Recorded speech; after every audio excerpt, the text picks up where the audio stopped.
First, you need to download the correct driver version from the official Huion website.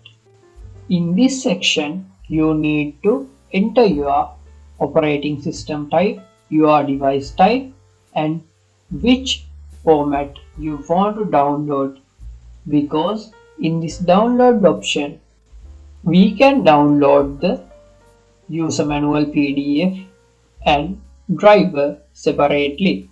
Therefore, you need to select correct file and format.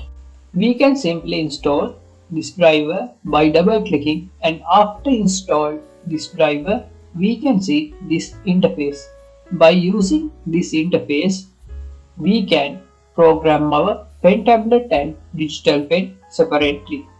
In pen tablet mode we can program our pen tablet keys according to our needs and purposes, and we can select some softwares and keyboard option and some commands for these keys.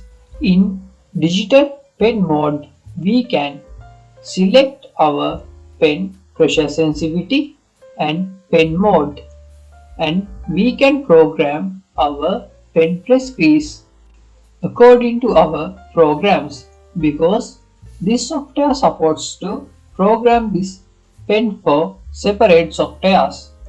We can define it as an advantage of this PW400 pen, and these options can be changed according to your pen types and software version.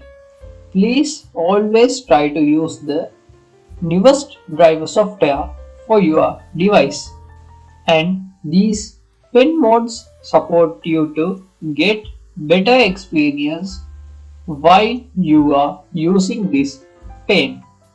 Therefore, please select your favorite or correct mode for this pen, and in this menu we can see the general details and some instructions about our device. Thanks for watching. Please subscribe this YouTube channel.